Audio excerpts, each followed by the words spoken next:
3 mois après sa sortie, Obsession continue de battre des records. Mark Ruffalo est accusé d'antisémitisme, une date pour The Witcher 4 et plein d'autres actualités cinéma, séries et un petit peu jeux vidéo. Salut à tous, ici Reg, je vous donne mon avis sur tout ce qui s'est passé cette semaine. Avant de commencer cette vidéo, j'aimerais remercier le partenaire officiel de celle-ci, c'est BorgosVPN et ses 38 millions d'utilisateurs et presque 5 sur 5 sur Trustpilot. Vous les connaissez, c'est le meilleur moyen de soutenir la chaîne et c'est un service utile que j'utilise tous les jours. Je vous mettrai dans la description le code épinglé un site internet qui vous dit dans quel pays se situe le film que vous voulez regarder. Ensuite, vous changez. Canada, États-Unis, Royaume-Uni, Belgique, Suisse, Italie. Vous allez avoir la voix STFR et même la VEF dans certains cas. Quelques exemples. Sur Disney+, vous avez déjà Avatar 3 et Le Diable s'habille en Prada 2. Sur Amazon Prime Video, vous avez Projet Dernière Chance. Sur HBO Max, qu'il faut utiliser directement depuis l'application HBO. Même si vous avez l'abonnement via Canal, connectez-vous à l'application Max avec ce compte-là. Vous allez avoir des films comme de drama ou Mortal Kombat 2. Et en plus de ça, Borgos propose des serveurs dédiés et optimisés par plateforme de streaming. Pour les gros consommateurs de YouTube, vous allez avoir YouTube Premium pour beaucoup moins cher. Vous prenez un pays de l'Union Européenne parce que c'est plus simple et ça marche encore aujourd'hui. Il y a des tutos qui vous disent comment faire. Hop, Roumanie, Bulgarie et c'est plié. Ça marche sur plein d'abonnements comme Letterboxd Patron aussi. Vous le savez, il y a certains sites internet qui vous demandent une carte d'identité aujourd'hui et personne n'a envie de la mettre afin de se Anne Hathaway en paix. Donc, utilisez un VPN. De même, quand vous regardez des films d'une manière très spécifique, hein, clin d'œil, utilisez un VPN pour être en toute sécurité. Vous pouvez partager un compte avec cette personne.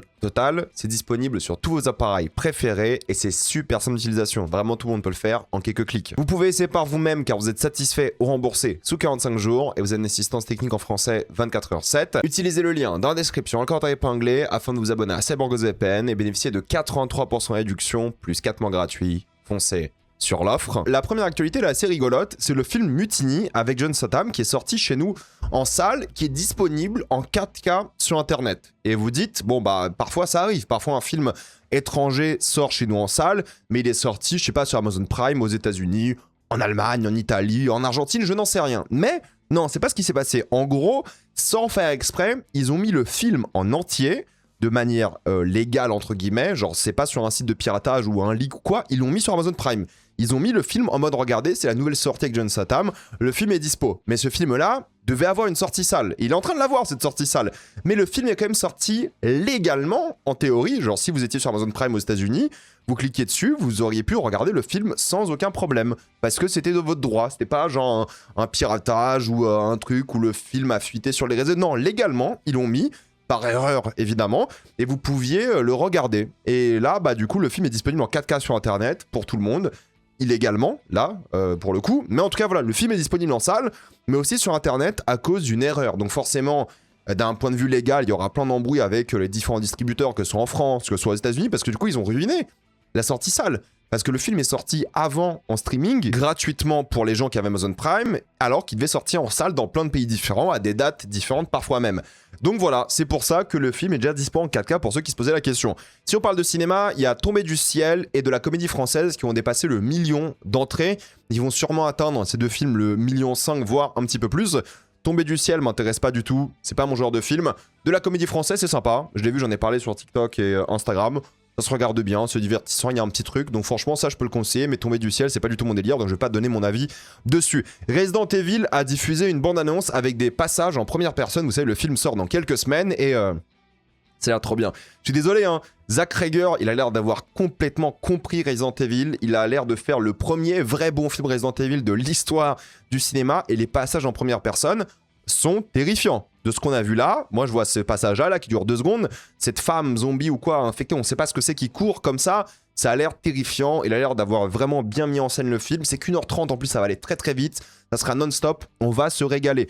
Je lui souhaite du succès parce que ça a l'air bien, j'aime bien Zach Rager et j'ai envie qu'il fasse plus de films comme ça à gros budget parce que c'est son plus gros film de sa carrière, c'est 80 millions visiblement et j'espère que ça sera un succès parce que le film a l'air trop bien. L'acteur là il est en train de percer, Austin Abrams, on le voit dans le film La Resident Evil et ensuite dans le film avec la baleine là, Wildfall, donc j'ai envie de voir ces deux gars-là, on l'a vu dans Weapons aussi, hein, c'est lui qui joue le drogué, le junkie, j'ai envie de voir Zach Rager et Austin percer parce qu'ils sont talentueux, ils sont bons et ils méritent, et j'ai trop hâte de voir Resident Evil, et il faut que je me finisse les jeux sur Twitch, là, j'avais commencé le 2, j'ai toujours pas fini, j'ai pas eu le temps, j'ai eu un été de malade, j'en parlerai un jour si vous voulez, mais j'ai beaucoup bossé sur plein de trucs différents qui sont pas en lien avec ma chaîne YouTube. Mais en tout cas, voilà, Resident Evil, j'ai hâte et j'en parlerai évidemment. Obsession a dépassé les 500 millions au box-office international. 500 millions. Bouche à oreille colossale, c'est le film original de la décennie. En termes de score, aucun film original. Pour rappel, original, ça veut dire que c'est un scénario qui a été écrit pour le cinéma. C'est pas une adaptation de livre, de comédie musicale, de ce que vous voulez, de jeux vidéo, peu importe, c'est une idée originale. Ça a dépassé Sinners, ça a dépassé des films comme Élémentaire de Disney. C'est le plus gros succès original depuis 2017 avec Coco. Donc c'est un énorme carton. Bon, et on va pas reparler de Dina Varette qui est genre littéralement partout. Depuis, en tout cas, elle va être partout avec X-Men et tout. Mais en tout cas, voilà, succès amplement mérité. Je trouve que c'est un super film. Je sais qu'il y a des gens qui aiment pas. Je sais qu'il y a des gens à chaque fois qu'il y a un truc qui cartonne, ils aiment pas et tout. Moi, je l'ai vu avant que tout le monde le voit. J'assume, je kiffe. C'est un super film, c'est un des meilleurs films de l'année. Et sur ça, je vais assumer jusqu'au bout. C'est un super moment et j'ai hâte de recevoir le Blu-ray que je vais bientôt avoir, de le revoir un jour et tout, parce que c'était un super moment de cinéma. La fin de Oak Street, que moi je défends aussi, je trouve que c'est un super blockbuster, bien meilleur qu'un Spider-Man Brand New Day, par exemple, bien plus intéressant dans ce qu'il raconte et tout. Ça a atteint les 86 millions, budget 85, forcément c'est un flop, c'est dommage, il aurait dû taper les 200 millions pour être rentable minimum. C'est dommage parce qu'en fait, je capte pourquoi les gens aiment pas. Le mélange d'horreur, d'humour, le fait qu'il faut être fan de Spielberg pour capter un peu les choses les plus intéressantes du film et tout. Je comprends pourquoi les gens n'aiment pas, je comprends pourquoi les gens sont pas allés le voir. Mais c'est dommage, parce que le film est intéressant. Et quand il sortira en streaming, je pense vraiment qu'il va cartonner. Ça qui est dommage, qui est frustrant, c'est que là, au cinéma, les gens, ils y vont pas. En streaming, il sera sur je sais pas quelle plateforme, je sais plus, c'est Warner, HBO Max. Il va cartonner, ça va trop bien marcher. Les gens vont se taper un kiff devant, ils vont bien rigoler, parce que c'est le but, c'est un film humoristique aussi, mais ils vont trouver des séquences horrifiques, gore et tout. C'est dommage, parce que c'est un film qui méritait, je trouve, au moins la rentabilité, surtout pour le réalisateur et tout, mais bon, c'est comme ça, c'est la vie. La bataille de Gaulle, elle, dépasse les 5 millions avec les 2 films cumulés. En théorie, c'est un film à 80, voire 100 millions de budget, mais on va dire que c'est 5 millions d'entrées. Malheureusement, on n'a pas le plan de financement exact, mais c'est pas un super grand succès, quoi. Alors oui, le bouche à oreille est génial, il marche bien depuis juin et tout, il y a un bouche à oreille, mais je pense vraiment que s'ils avaient réussi la campagne marketing, le film aurait mieux marché. Mais c'est l'une des pires campagnes marketing ever. Je vous jure, jamais vu une campagne marketing aussi à chier pour un blockbuster, encore moins français. C'est une catastrophe, comme pas possible. Mais c'est un film qui est quand même, voilà, qui marche bien. La deuxième partie est cool, la première elle est nulle, mais la deuxième partie était vachement bien. D'ailleurs, je dis aux gens d'aller voir la deuxième sans voir la première. C'est 5 millions, bouche à oreille ok, mais je pense que c'est pas assez pour le rentabiliser. Peut-être avec les droits internationaux, il va être distribué à l'étranger, tout peut-être là il marchera mieux. Je suis content pour l'acteur principal, je trouve que c'est un super acteur, il est engagé et tout, donc ça fait plaisir. Mais bon, globalement, c'est pas non plus le succès qu'il voulait atteindre, j'imagine, vu le budget, vu le marketing et tout. Benjamin Gates 3 est toujours prévu, c'est avec Nicolas Cage, il sera bel et bien de retour, parce que j'ai vu des gens en parler récemment, mais oui, c'est confirmé, le film va se faire, j'ai hâte de voir dans quelle histoire ils font. Se foutre ces personnages-là. Mais oui, c'est un film qui peut être sympathique, avec cette nouvelle vague voilà, de jeunes, et en même temps, le Nicolas Cage de l'époque, un peu la Indiana Jones et tout. En 2026, 2027, 2028, peu importe, ça pourrait être intéressant. Je pense que ça peut être un film qui peut être fun. À voir ce que ça va donner, mais je suis pas spécialement fan de Benjamin Gates. Je trouve que c'est des films un peu en mode téléfilm.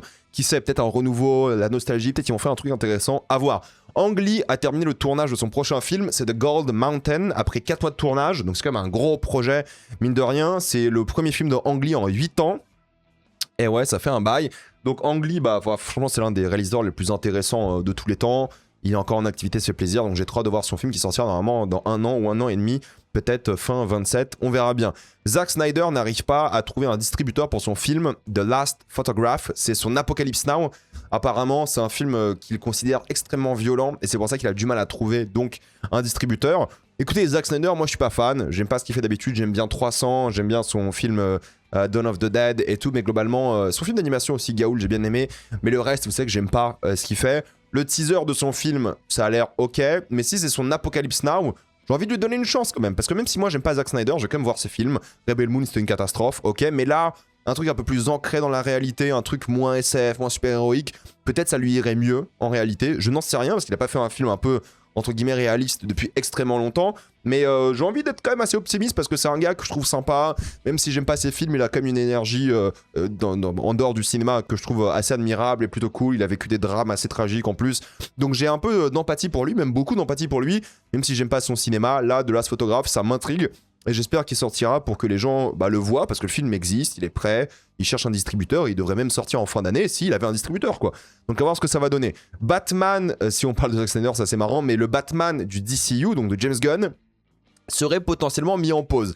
Et je comprends pas vraiment ce qui se passe. Parce que moi, il y a un gros souci que j'ai avec le DCU aujourd'hui, c'est que il y a Superman, ils ont commencé l'univers avec, il y a Lantern en ce moment, je fais ma critique toutes les semaines de la série, il y a littéralement Man of Tomorrow qui sort l'année prochaine, donc Superman, il y arrive. Supergirl, un échec, mais Superman, il y arrive.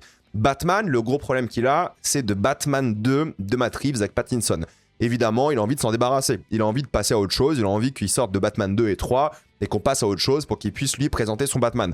On verra si Batman sera présent dans Clayface, parce qu'il y a plein de rumeurs à chaque fois que oui, il y a des reshots, et il y aura Batman dans Clayface avec l'acteur et tout. Mais moi, ça m'embête un petit peu cette histoire parce que l'excuse officielle, c'est qu'ils attendent la fin de la fusion Paramount-Warner pour décider de ce qu'ils vont faire. Ça va se faire avant 2030, voilà, à peu près. D'après les estimations, la fusion sera peut-être effective en 28, 29, voire 30. Un truc comme ça dépend de la législation, ça dépend si les États-Unis vont autoriser la fusion, aussi d'ailleurs l'Union Européenne. Bref, toutes les entités qui doivent en réalité approuver cela. Et forcément, quand tu parles d'une licence comme ça, d'un univers, quand il y a un changement de propriétaire, c'est des choses qui peuvent sauter. On en parlera dans quelques minutes, mais littéralement, il y a des projets qui peuvent sauter, des univers qui peuvent sauter. À voir ce que ça va donner, mais en tout cas, c'est une position très compliquée pour un Batman. On ne sait pas si c'est Andy Muschietti qui va quand même le réaliser, ce qui était prévu à la base. Est-ce que c'est James Gunn? Je ne sais pas non plus. Honnêtement, je ne sais pas dans quelle direction ils vont aller avec ce Batman-là. Je pense que le Pattinson fait vraiment chier parce que c'est des super films. Enfin, on verra avec le deuxième. Mais il est en plein tournage. Mais je pense que ça va être un super film.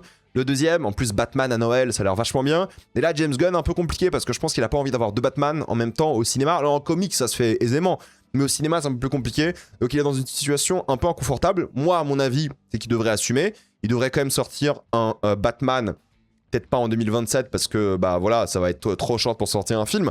Non pas en 2028 non plus parce qu'il y a deux Batman et il a dit qu'il sortira pas deux live-action Batman la même année. Mais en 29, pourquoi pas? Je veux dire, de Batman 3, si c'est le même rythme de sortie que de Batman 2, il sortira en 2033, quoi. Et ça sera Old Bruce Wayne, quoi. On va se taper le Batman du futur à ce stade. Mais en tout cas, voilà, il y a de la place pour moi, je considère, d'avoir un Batman dans le DCU.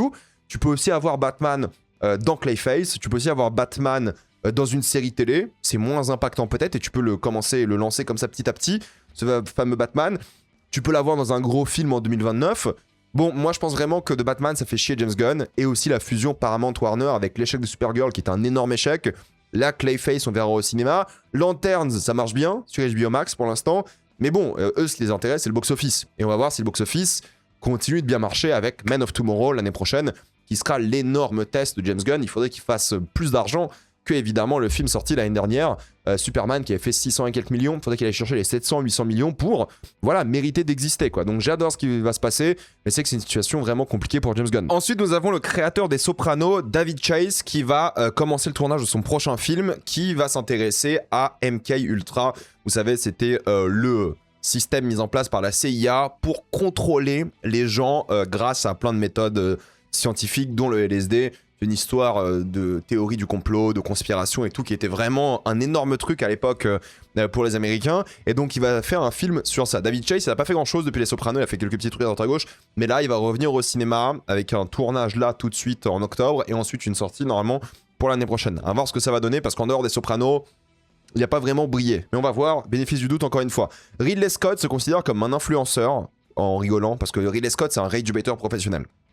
Franchement, si vous pensez que moi je ragebait sur les réseaux, lui, c'est un ragebaiter professionnel. Lui, il fait ça depuis des décennies. Le mec ne fait que ça. T'as l'impression qu'il est jamais sérieux. Il fait que ragebait. Il est trop fort, il en a plus rien à foutre. Il va jamais prendre sa retraite. Il va faire que du ragebait jusqu'à sa mort. Et ça, je respecte. Mais il a dit que c'est un influenceur car il est en avance. Il a raison. Je suis désolé, il a raison. Ça fait 50 ans qu'il est en avance. Ça fait 50 ans qu'on aime ou pas ses films, le mec est en avance. Le mec, il capte des idées. Il a l'œil, il change le monde du cinéma, pas à toutes ses sorties. Évidemment, il sort un film par an. Mais le mec, oui, à l'avance, il fait des trucs qui sont pas faits autre part. Le mec est talentueux, le mec est visionnaire. Oui, il a changé le monde du cinéma pour toujours. C'est une évidence. Depuis qu'il bosse, depuis Alien, Blade Runner, son premier film aussi. Le mec, il est inarrêtable. C'est la vérité. On peut aimer ou pas ses films. Mais le mec, oui, a influencé le monde du cinéma. Et je pense encore aujourd'hui, il y a beaucoup de réalisateurs. Nolan, là, lui-même dit que Gladiator 2... l'a motivé à faire l'Odyssée. à l'intéresser à cette histoire de péplum de l'époque et tout. Donc oui, forcément, il inspire des gens. Donc techniquement, même s'il troll avec le terme influenceur, il a raison. Narnia va coûter environ 280 millions. C'est l'un des plus gros projets de l'histoire de Netflix. Et oui, bah c'est une bonne chose, parce que s'ils veulent lancer une saga Narnia avec Greta Gerwig, une grande licence extrêmement chère d'Heroic Fantasy, ils vont mettre l'argent, ça sera une sortie IMAX, une sortie salle de l'œuvre en février de l'année prochaine. Donc oui, c'est un énorme projet, et ça m'étonne pas que ça coûte aussi cher. Mark Ruffalo est accusé d'antisémitisme par la Paramount. Voilà, la Paramount, c'est n'importe quoi. Faut savoir que la Paramount et David Ellison et la famille Ellison sont des gros soutiens d'Israël, sont des gros soutiens de Donald Trump, et Mark Ruffalo critique Israël, critique Donald Trump, et critique la fusion Paramount-Warner, car du coup, après cette fusion, la Paramount aura accès à toutes les grosses chaînes d'information avec la Fox, évidemment, de l'autre côté, parce que la Fox et CNN, c'est les deux grosses entités. Il y a CNN qui est plus libérale, et la Fox qui est plus conservatrice, et avec le rachat donc de la Paramount, CNN pourrait devenir aussi extrêmement conservateur de base comme chaîne, et du coup il n'y aurait plus aucune chaîne majeure aux États-Unis qui serait du côté des démocrates. Et forcément, bah, ça crée un enjeu démocratique extrêmement compliqué, et c'est pour ça qu'il est contre ça. Et forcément, l'excuse en général des gens conservateurs pro-Israël, quand t'es pas d'accord avec eux, c'est de traiter d'antisémite. Je sais, parce que moi je me suis fait traiter d'antisémite par un gros compte Twitter récemment, en étant le plus gros antisémite de France, apparemment. Hein, voilà, c'est comme ça. Mais juste parce que tu critiques Israël, leur politique coloniale, génocidaire, et tu critiques les gens qui la soutiennent, comme la famille Ellison, comme la Paramount et comme Donald Trump. Donc Mark Ruffalo s'est très bien défendu. Il a très bien expliqué la différence entre critiquer Israël, critiquer les Juifs, critiquer les sionistes et ce genre de choses. Et il s'est très bien positionné, et il a assumé, et il a raison de se positionner contre cette fameuse fusion, parce que oui, pour nous, en termes de cinéma, c'est peut-être cool, parce que du coup, tu auras un gros conglomérat qui aura plein de licences, qui va pouvoir faire plein de trucs et tout, mais pour la démocratie dans le monde, et surtout aux États-Unis, mais forcément la démocratie américaine impacte le monde entier, c'est une mauvaise chose. Cette fusion est fondamentalement une mauvaise chose pour la démocratie américaine. C'est la vérité, c'est factuel. Maintenant, c'est aussi grave pour la Palestine, pour Israël, vu à quel point un gros conglomérat comme ça est un soutien d'Israël et de Donald Trump. Donc honnêtement, Mark Ruffalo a raison. Il se fait taxer d'antisémite, c'est ridicule, c'est stupide, c'est à chaque fois pour discréditer, les gens ils vont dire ça, ça m'est arrivé littéralement là cette semaine, donc à un moment, même Elise Moon il m'a indirectement traité d'antisémite. Bon, qu'est-ce que vous voulez faire? En fait, dès que tu te positionnes contre Israël, on te traite d'antisémite. À partir de là, tu veux pas gagner contre ce genre-là, du coup, faut assumer ses positions, faut dire que Israël est un état colonial, génocidaire, extrêmement problématique, et en même temps dire que Donald Trump, bah, c'est la même chose, disons les choses, c'est un mec extrêmement dangereux, et en même temps, il faut soutenir des gars comme Mark Ruffalo, qui risque sa carrière. Je suis quand même étonné que Disney bosse quand même encore avec lui. Franchement, je suis très étonné.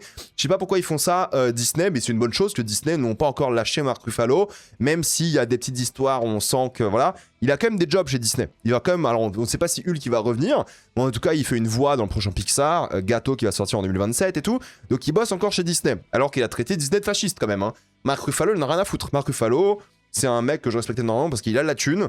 Il va trouver du travail parce que c'est un très bon acteur. Même s'il bosse plus pour des grosses boîtes, il en a rien à foutre. Il est bien. Et les gens le soutiennent. Il parle de politique depuis très longtemps. Il a soutenu Mélenchon en 2017 pour vous dire. Donc il s'intéresse à tout. C'est un bon gars. Et quand il se fait attaquer par quand même une chaîne internationale comme la Paramount, il faut soutenir ce genre de gars. Donc Mark Ruffalo, je sais pas ce qu'on peut faire de plus pour plus que te dire que t'es le roi. Et merci beaucoup pour ton investissement. Pour changer de sujet un petit peu, c'est Sicario 3 qui serait prévu. Et le tournage devrait bientôt commencer. On ne sait pas qui réalise, on n'a pas plus d'informations, mais moi je suis un défenseur de Sicario 1, parce que tout le monde aime Sicario 1, mais Sicario 2, extrêmement bien aussi, hein. Franchement hyper solide, bien fait. Ça manquait là, la photographie, c'était quoi? C'était Greg Fraser qui était en chef-op dessus, ou Dickens, je sais plus, mais en tout cas il y avait une moins belle photo, mais Day of the Soldado, c'était le titre de Sicario 2, vraiment je trouve que c'est un super film, vraiment bien, qui a bien vieilli honnêtement, donc j'ai hâte de voir le troisième, parce que bah, c'était pour l'instant une très bonne saga avec 2 super opus que je conseille. Le film How to Lose a Guy in 10 Days, comment se faire larguer en 10 leçons, aurait officiellement le droit à une suite. On ne sait pas si les acteurs seront de retour. Ils essaient de négocier pour que McConaughey et Kate Hudson reviennent. Pour l'instant, c'est pas confirmé, mais le film va quand même se faire, que ce soit avec eux ou pas du tout. Et si on parle de Matthew McConaughey et de Woody Harrelson, il faut savoir qu'il y a une série Apple TV+, qui va sortir le 23 septembre, qui va raconter l'histoire des frères, entre guillemets frères, McConaughey et Woody Harrelson. En gros, c'est quoi cette histoire? C'est que grosso modo, ils se ressemblent. En tout cas, c'est ce que les gens en disent, mais je le vois un petit peu, le fait qu'ils se ressemblent. Et surtout que leurs familles sont très proches sans qu'ils le sachent réellement. En tout cas, ils ont découvert ça récemment, que leur famille était proche à l'époque. Et c'était au même moment que la naissance des deux. Bref, ils pourraient être frères, en théorie, parce qu'ils auraient peut-être une mère en commun. Ce genre de truc, c'est une blague entre eux et tout. Mais là, Apple, ils se sont dit, ok, on va faire une histoire dessus. Une histoire de fiction, évidemment, mais ils vont jouer leur propre rôle et ils seront frères, ça s'appelle Brothers, du coup ça sort le 23 septembre, pourquoi pas, ça pourrait être vraiment intéressant. Kit Harington rejoint le casting de Harry Potter saison 2 et il remplace Nicolas Hoult qui a donc quitté le projet et c'est intéressant parce que Nicolas Hoult, il est officiellement parti car problème d'agenda. Voilà, il y avait un conflit dans le calendrier, il pouvait pas jouer le rôle comme il se devait parce que le tournage va bientôt commencer et puis il était occupé avec autre chose. On ne sait pas si parce qu'il en a pris plein la gueule d'un coup sur les réseaux qu'il a décidé de quitter le projet. L'excuse officielle, c'est problème de planning. Le truc, c'est que Kit Harington, moi je trouve c'est un bon acteur quand il joue des rôles un peu comme celui-ci, hein, un rôle un peu de merde comme ça où il pourra être pathétique, c'est cool. Et en plus, il a fait la voix dans l'audiobook. C'est lui qui joue Gilderoy Lockhart et je pense que ça va le faire. Et je pense que vu qu'il a déjà fait la voix et tout et que depuis Game of Thrones, il a tenté quelques trucs, mais il a une sorte de renaissance avec Industry. Surtout, je pense que ça va le faire et ça va être vraiment bien. Donc j'ai hâte de voir ce que ça va donner. La série Dark Maul cartonne. Voilà, c'est la série d'animation qui est sortie sur Disney+. C'est la première série d'animation de l'année sur Disney+, et la 5e série de l'année tout court. Pour un contenu de niche comme ça, c'est un plutôt bon score. Maintenant, encore une fois, est-ce qu'il y a assez d'œuvres qui sortent sur Disney+, où vous vous dites, putain, c'est vrai que 5e, c'est pas mal? Non. Honnêtement, non. Il n'y a plus beaucoup d'œuvres qui sortent, qui sont intéressantes sur Disney+. Mais bon, la série cartonne pour ceux qui la regardent. Il y a un parc Dragon Ball qui est donc officiellement confirmé en France. C'est un parc de l'échelle de Disney. C'est un parc qui est fait avec des fonds français et saoudiens. Ça sera un parc sur l'ancien site de Mirapolis, qui était un énorme échec à l'époque.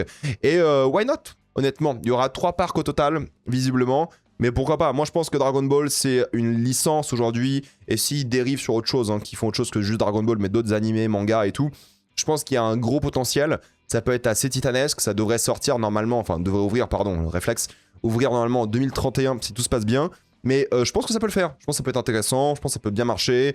Voilà, les animés, honnêtement, aujourd'hui, ils font une vraie concurrence, je trouve, à Disney. On n'est pas au niveau de Disney, évidemment, mais aujourd'hui, les animés, les mangas, c'est tellement gigantesque qu'un parc, c'est totalement logique, compréhensible. Et si Disney vous dérange pas, celui-ci ne devrait pas vous déranger non plus. On a importé la culture américaine avec Disney. On importe la culture japonaise avec ce parc Dragon Ball. Je trouve que c'est intéressant. Why not? Et ceux qui sont énervés par les fonds saoudiens, si vous saviez à quel point il y a des fonds saoudiens dans absolument tout, ça on peut débattre, encore une fois. Mais bon, ça sera dans notre économie à nous, économie locale, Disney+. Disneyland, ça cartonne. Et donc ça, pourquoi pas, ça peut être une bonne chose. Et ça, c'est un lien donc avec les animés et les mangas. Et pour l'instant, accès Dragon Ball. The Pitt saison 3 a montré sa bande-annonce. Vous savez que la série sort tous les ans en janvier. Ça a l'air intéressant. Encore une fois, c'est The Pitt. Ça a l'air d'être encore un peu la même chose, mais ils vont aller encore plus loin. Et j'ai envie de voir ce que ça va donner parce que ça peut être bien. Nous avons The Gentleman saison 2 qui a eu le droit à sa bande-annonce aussi. Ça sort le 3 septembre. Ça, pour le coup, j'ai bien aimé la première saison. Je sais pas si je regarderai la deuxième, mais en tout cas, je me laisserai tenter, peut-être. Et une saison 3 a été confirmée. On verra ce que ça donne. Ça sort la semaine prochaine. Et si c'est la même vibe et énergie que la saison 1, ça peut être vraiment très très kiffant. La série Jimmy Olsen est officiellement confirmée. Elle va s'appeler pour l'instant The People vs Gorilla Grodd, vous savez, le fameux gorille de DC. Et beaucoup de gens se disent, mais c'est quoi cette série, Jimmy Olsen et tout, on s'en fout un petit peu en réalité. Moi, je trouve que c'est intéressant. Le titre est un peu nul, j'avoue. Je pense qu'il faudrait changer de titre. Mais ça peut être intéressant d'avoir justement une enquête de la part de Jimmy qui va enquêter sur Gorilla Grodd et plein d'autres crimes. Le voir faire son travail au Daily Planet, ça peut être vraiment bien. Et surtout que le showrunner, c'est le mec qui a fait American Vandal. American Vandal, si vous n'avez pas vu, c'est sur Netflix. C'est très très bien. C'est inventif. C'est original. C'est drôle, ça parle de plein de sujets sérieux et je pense vraiment que ça peut être très très bien s'ils adaptent bien cette histoire. Et avec Lanterns en ce moment, on peut y croire. Honnêtement, voilà, c'est HBO Max, c'est DC, il faut y croire aussi et je pense que ça peut être intéressant. Si on parle de HBO Max, il faut parler de Raised by Wolves, qui a été annulé il y a des années maintenant, mais la saison 3 a été prévue à la base. Sauf qu'avec la fusion Warner Bros Discovery, parce que rappelez-vous, avant la Paramount, il y avait Warner Bros Discovery, eh bien la fusion a fait qu'ils ont décidé d'annuler la série alors qu'elle était prévue à la base en interne. C'est toujours un peu triste quand ça arrive, évidemment, mais voilà, c'est pour ça que le DCU est un peu en danger, parce que les fusions comme ça peuvent vraiment faire du mal et annuler des projets comme celui-ci. C'est pour ça qu'il n'y aura jamais de saison 3 de cette série. Ensuite, nous avons en une actualité jeu vidéo, The Witcher 4 serait en théorie confirmé pour 2028. C'est ce qu'ils ont annoncé, donc ce sera une nouvelle génération de consoles. Un truc évidemment cross-gen avec la PS5 et PS6 et la console d'Xbox qui sortira, j'imagine, à ce moment-là. C'est dans longtemps, j'avoue, mais entre-temps, il y aura le DLC de The Witcher 3, Songs of the Past, qui sera annoncé là, avec du gameplay, en tout cas, cette semaine à la Gamescom. Il y a aussi le gameplay de GTA 6 qui va officiellement sortir, même si on a tout vu avec les leaks. J'ai l'impression, donc j'ai hâte de forcément voir du gameplay de The Witcher 4. Je pense que ce sera ou pour cette fin d'année au Game Awards ou pour l'année prochaine. Mais en tout cas, ça va arriver vite, 2028, c'est dans 2 ans. Encore une fois, et ça peut être fin 2028 comme début 2028. On n'en sait rien. J'ai hâte de voir ce que ça va donner. Je suis un énorme fan de The Witcher, vous le savez. C'est le plus gros projet de l'histoire de CD Projekt. J'ai envie d'y croire. Je pense que ça peut être vraiment bien et intéressant. Et j'ai hâte de voir un jour du gameplay. Mais déjà, avec la Gamescom, on va se régaler cette semaine parce qu'il y aura beaucoup de présentations qui vont être intéressantes. Pour les sorties de la semaine, nous avons The Dark Stars, le nouveau film de Ridley Scott, justement. On en parlera, ma critique sortira demain. Et nous avons aussi L'Inconnu, je pense que j'en ferai une critique aussi là cette semaine, fin de semaine, on verra comment je vais faire ça, mais ça me donne aussi envie. Voilà, dites-moi dans les commentaires ce que vous pensez de ces actualités. Êtes-vous d'accord, pas d'accord, j'ai envie d'avoir votre avis. Avant de quitter cette vidéo, pensez à utiliser le lien dans la description, le commentaire épinglé, afin de débloquer toutes les plateformes de streaming en toute accessibilité, sécurité avec beaucoup plus d'œuvres. Tout ça pour 2,03€ par mois, plus 4 mois gratuits. Foncez sur l'offre. Pensez à vous abonner à la chaîne pour voir les prochaines vidéos. Mettez un j'aime, ça aide beaucoup la chaîne. Suivez-moi sur tous mes réseaux. Maintenant, toutes les vidéos sont disponibles en mode podcast, mais j'ai aussi un compte Instagram, Twitch et TikTok. Et moi, je vous dis à la prochaine fois. Salut à tous.